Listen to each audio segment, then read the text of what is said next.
word to us this morning. Then Peter came and said to him, Lord, if another member of the church sins against me, how often should I forgive?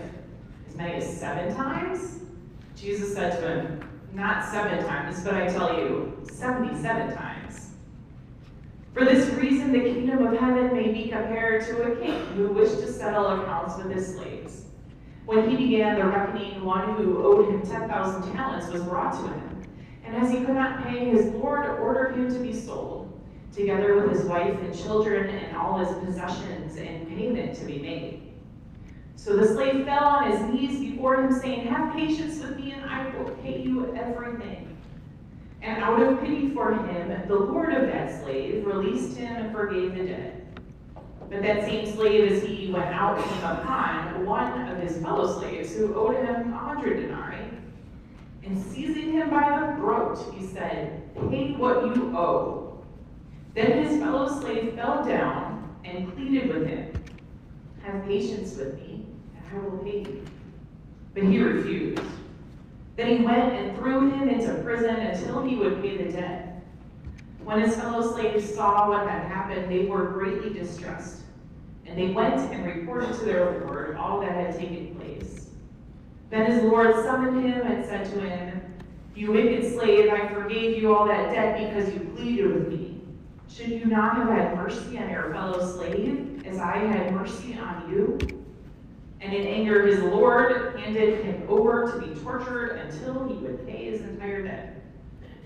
So my heavenly Father will also do to every one of you, if you do not forgive your brother and sister from your heart. This is the good news, the strange good news of the gospel. Thanks be to God. We try to teach our children good habits. Eating healthy foods, showering on a regular basis, exercising daily, going to church, and of course, brushing your teeth. This last one, brushing teeth, is a daily lesson. At this point, I'm not sure who it's a lesson for, a certain boy or a mom and dad. Our morning routine usually involves asking and nagging at least 10 times if he has brushed his teeth, and when the response is yes, we know we're not out of the woods yet. Are you sure? Yes. If I smell your breath, will the answer still be yes? Why don't you trust me? Because I haven't forgotten the last few times you didn't tell the truth. This boy also said my sermons were boring this week, so. Habits take daily practice, a regular commitment, and sometimes a good bit of nagging. Jesus wants forgiveness to become a habit for us. How many times should I forgive, Peter asks. Do it so much you lose count, answers Jesus. And then Jesus tells this stark parable to nag, or at least to stir something within us around forgiveness. The ways we are so quick to seek it out for ourselves, and how good we are at holding our revenge and righteousness over others. Our bad habits are hard to break. Jesus closes by saying this, and in anger, his Lord handed the servant over to be tortured until he would pay his entire debt. So my heavenly Father will also do to every one of you if you do not forgive your brother or sister from your heart. I bet Jesus could get a child to brush his teeth. David Luce says, perhaps we can imagine this infliction of punishment in a different way. That perhaps we can imagine it as the king describing the condition the servant already lives in. That he is slave to the world of counting and calculating. And that he will remain a slave to that way of being until the end of time, or until he can forgive, whichever comes first. In this way of reading the parable, we can perhaps see that forgiveness has a good bit to do with setting our own selves free, releasing our souls from anger and resentment that we carry towards others or even ourselves. and that this release often doesn't come in a one-and-done kind of way. Forgiveness and freedom are a daily choice, a habit of choosing life and blessings instead of death and curses, as Moses commanded God's people in our reading last week. A couple of months ago, I was visiting with a dear friend, and at the end of our time together, she looked at me, and I could tell that she wanted to say something difficult. She asked me if I had forgiven her for something that happened over a decade ago. It was something I didn't know she needed my forgiveness for, though I should have guessed. And it was something that I have had to forgive myself for, even though I know it wasn't my fault. And when it first happened, it was a daily need to forgive and release. Now it only surfaces every once in a while. And my heart broke when I heard that my friend had needed that forgiveness from me and that she had had to carry that weight for over a decade. I told her that I had never blamed her or held her at fault and felt so sorry that she had been hurting for so long. We will never forget, my friend and I, what happened, the pain that was caused, or the way it brought us together. And I also don't think either of us will forget that moment we could finally speak about forgiveness with one another. I fully expect we might need to do it again. Maybe it will need to become a habit in our relationship. We will not be able to forgive and forget, because we both will probably need to be reminded of that forgiveness again. We are different people. We have learned and have grown and have done the work of grief and wading through the waters of healing. We can't go back. We can't forget. Brene Brown, who is a famous researcher around the subjects of shame and vulnerability, makes a connection between grief, forgiveness, and resurrection, new life. In this clip I showed in Bible study the other week when we were talking about the same passage from Matthew. I'm going to share part of it with you right now.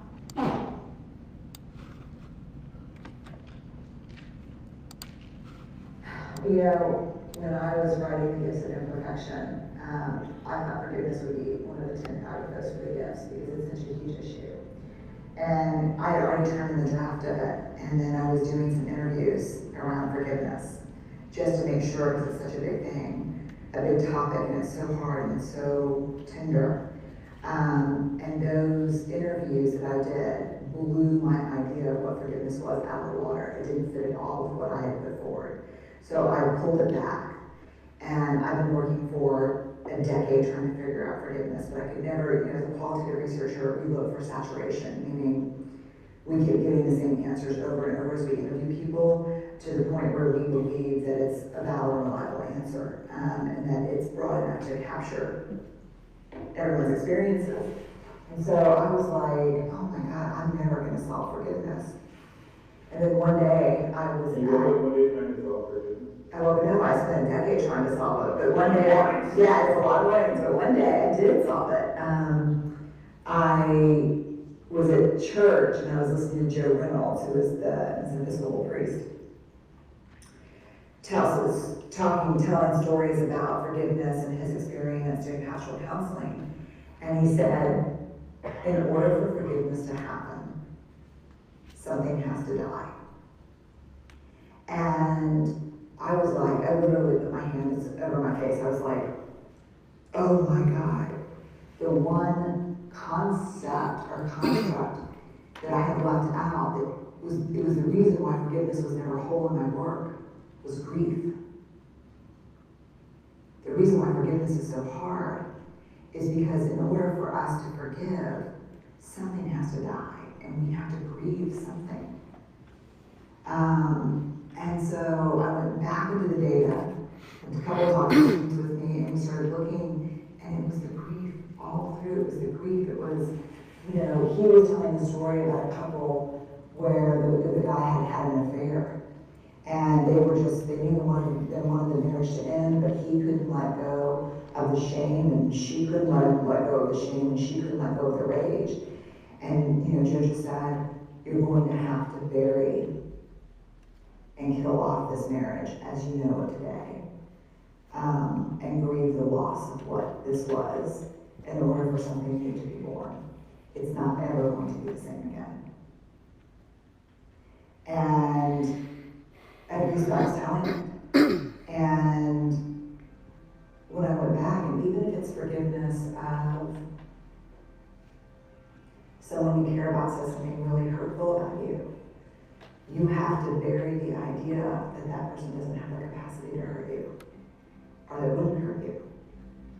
And then something new has to be born. And maybe it's deeper and richer and more beautiful, or maybe it's not going to be born, and maybe there's just a death and a loss. But the people who truly forgiven, and then what was crazy, I don't even write about this in the book, but what was crazy is the Tutus, Archbishop Tutu and Reverend Tutu, his daughter, sent me an early copy of their book on forgiveness. And I'm reading it on a plane, and they said to me, I think they quote some of my work about shame. But as I'm reading it, I'm like, oh my God. They don't say something has to die, but they talk about the grief that's inherently important in forgiveness. And they talk about the truth and reconciliation in South Africa, and they talk about what they've seen around forgiveness, and it just fit.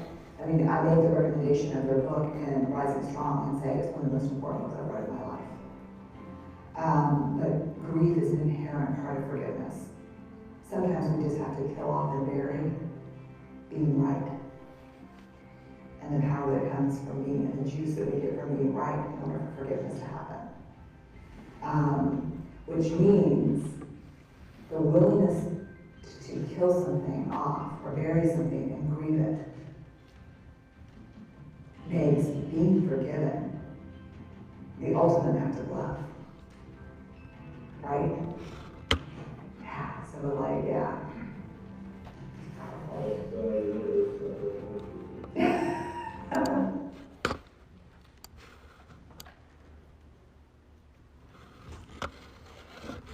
So we cannot forgive and forget because what we have gained along the way is too valuable. It is the truth. The truth of who we are and who we have become. The truth of who others are and not our idealized version of them. The truth of who God is, the one who takes our pain and suffering and who offers us freedom and release and love right in the messy, difficult middle of it. We grieve what was and we become a new creation. This is the hardest work of our lives, the hardest work we're called to do. It's too difficult to be turned into a cliche. Oh, just forgive and forget. Move on, let it go. Yes, sometimes that works, but usually not for the big stuff. Forgiveness is hard work. Who are we to tell others how to do their hard work? Who are we to force that hard work on others? In an article that came out last month called "Church, We Have a Forgiveness Problem and It's Not What You Think," Reverend Elizabeth Rawlings talks about how the church has done damage, pointing to Jesus' sayings on forgiveness and holding them over victims, saying, if you don't forgive, God won't forgive you. And she writes, we want to lift up forgiveness, to feel forgiven ourselves for what we have done and what we have left undone. We want to be free without having to change who we are. So we lift up those who forgive, and by doing so, put impossible pressure on those who have experienced violence to forgive. We communicate implicitly or explicitly that forgiving puts a person on a higher spiritual plane. And when we do this, we also communicate that a person who cannot forgive has a spiritual blemish. And until they forgive, they are broken in our eyes and in God's. The idea that to be a good person or a good Christian, one must forgive, is wrong. As your pastor, promise I will never tell you that you must forgive someone who has hurt you, an abuser, a rapist, a person or community or even church who hurt you so deeply. I won't tell you that you must forgive them in order for God to love you. I won't tell you to forgive and forget. But I will walk with you through the grief and anger and rage. I will remind you that you are loved by God and that in my own perfect way, I love you too. I will help you uphold the boundaries you set, so the person or people who hurt you have a harder time hurting you again, especially if they have chosen not to do the work to repent and change and grow. I will pray for you and help you pray too, that daily through God's grace, you might find a way through the grief and anger to life on the other side. If you can't make it there on a given day, you might even just catch a glimpse of what it could look like. And I will remind you that while you were broken, while we were broken, God loved us, Christ died for us, and that the Spirit is at work within us, turning new life.